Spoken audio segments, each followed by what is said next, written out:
Hello anh em. Bây giờ thì chúng mình chuẩn bị đi mổ lợn để bắt lợn để ăn cỗ nhá. Mời mọi người theo dõi nhá.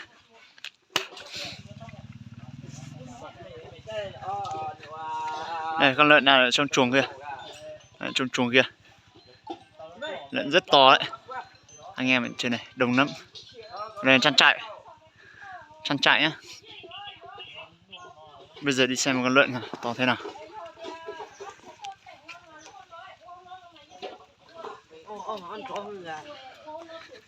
Xem nha. Đây, rất là to. To lắm đấy. Ôi thế kia nó To lắm. ta nè dùng hơn tạ đấy. Con này hơn tạ đấy. Ủa nó cá to.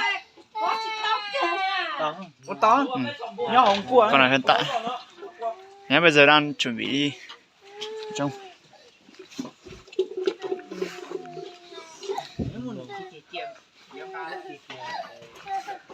Anh em đông lắm.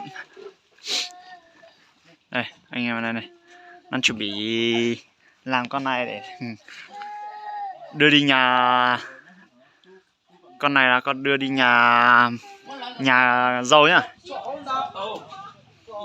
Nhá, đang chuẩn bị đi bắt. Đây nhá. Đây nhá. Đã buồn được rồi.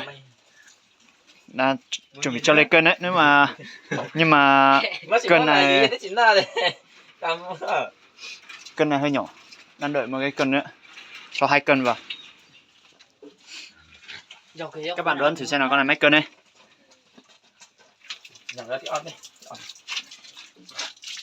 Đoán thử xem nha.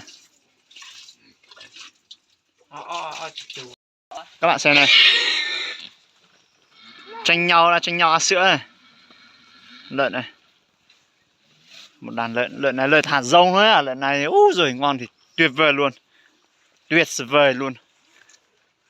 Béo. Đây đang tranh nhau này. Ăn sữa này.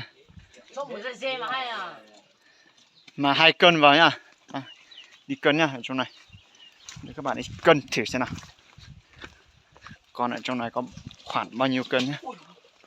Mà mặn to nhá.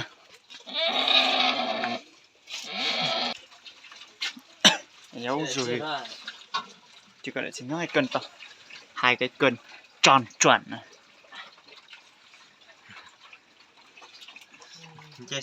Thanh niên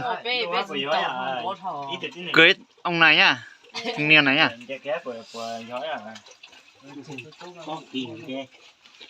Thế nhá.